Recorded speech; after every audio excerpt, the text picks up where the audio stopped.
through the crowd, yeah, I'm feeling so supreme.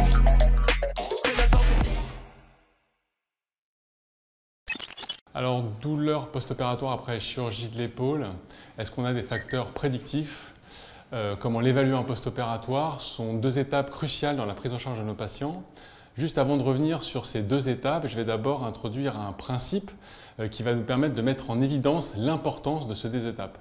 Alors ce principe, j'ai une première référence pour l'introduire, c'est une référence de Steve Coppens qui a proposé l'ERAP. L'ERAP, c'est le versant anesthésiste de l'ERAS, que vous connaissez très bien, qui est l'Enhanced Rehabilitation After Surgery, donc la réhabilitation améliorée après chirurgie. Et lui, il a proposé ça pour l'anesthésie loco-régionale et la douleur post-opératoire, donc l'Enhanced Regional Anesthesia and Pain Medicine.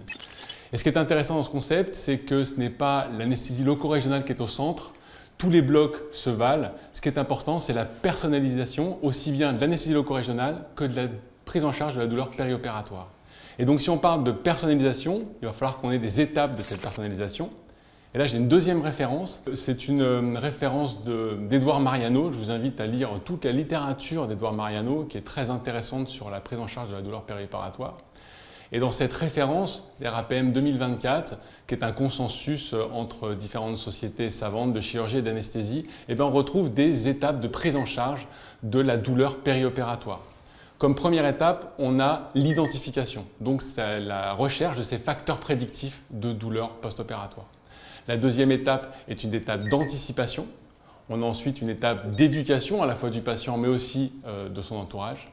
On a enfin l'étape d'évaluation qui est la dernière étape qui va nous permettre soit de réorienter les patients, j'y reviendrai, soit de réadapter la prise en charge. Donc on voit bien que si on veut personnaliser, on va avoir deux étapes. Une étape initiale qui est d'identifier des facteurs de risque et on a une étape finale qui va être l'évaluation à domicile ou dans l'établissement pour pouvoir orienter ou réadapter. Donc je vais maintenant reprendre ces deux étapes qui sont vraiment des étapes cruciales. Donc la première, c'est facteurs prédictifs de douleur aiguë ou transitionnelle. Alors pour ça, j'ai encore une référence qui est la référence du livre blanc de la douleur, qui est une collaboration SFAR-SFETD qui est très intéressante, qui reprend beaucoup de principes sur la douleur aiguë et la douleur chronique et la douleur transitionnelle. Pour ce qui est de la chirurgie de l'épaule, vous allez avoir des facteurs de risque qui sont liés à la chirurgie et vous allez avoir des facteurs de risque qui sont plus généraux et liés au patient. Pour ce qui est de la chirurgie, ce que l'on sait, c'est que la chirurgie, pour le même type de chirurgie, une chirurgie ouverte est plus douloureuse qu'une chirurgie arthroscopique. Ce qu'on sait ensuite pour la chirurgie arthroscopique, c'est que la moins douloureuse est souvent la chirurgie de décompression sous-acromiale. Vous allez avoir après, de manière intermédiaire, les cures d'instabilité.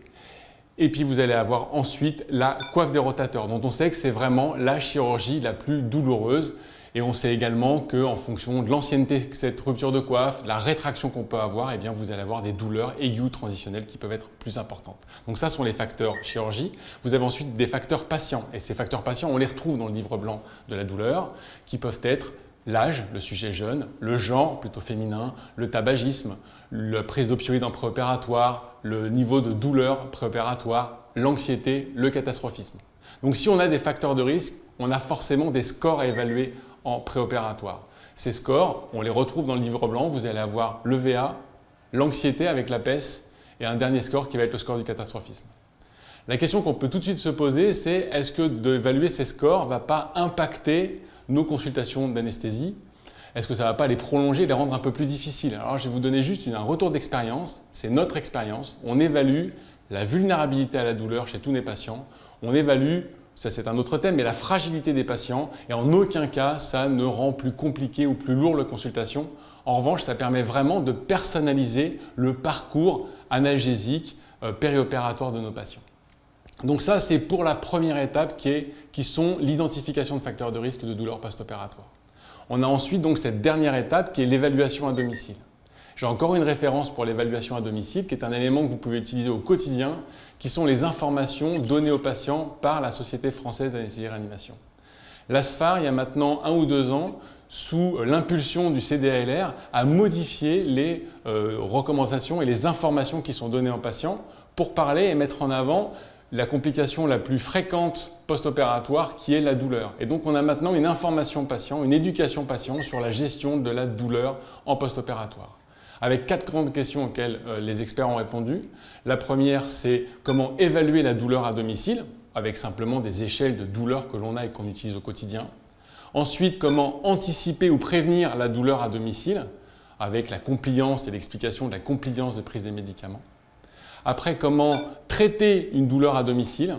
Et enfin, l'élément le plus intéressant, c'est comment dépister une douleur anormalement prolongée à domicile. Et c'est ça qui est important, parce que c'est cette évaluation qui va nous permettre d'orienter nos patients, j'y reviendrai, ou alors de réadapter la prise des traitements ou de réexpliquer l'importance de la compliance de notre traitement.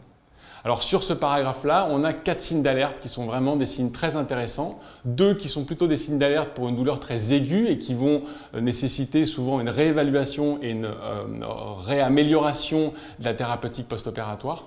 Ces 2 signes d'alerte sont des EVA qui restent élevés malgré une prise de médicaments qui ont été prescrits. Et le deuxième, ça va être la consommation de tous les opioïdes qui ont été prescrits.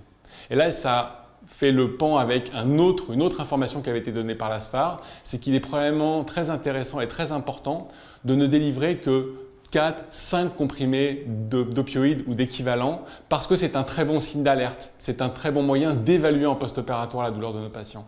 Quand nos patients ont consommé de manière excessive des opioïdes, quand nos patients n'arrivent pas à gérer avec les médicaments qui ont été prescrits leur douleur post-opératoire, eh bien c'est un bon indice ou un bon signe d'alerte pour réévaluer et réadapter la prise en charge de nos patients de manière antalgique.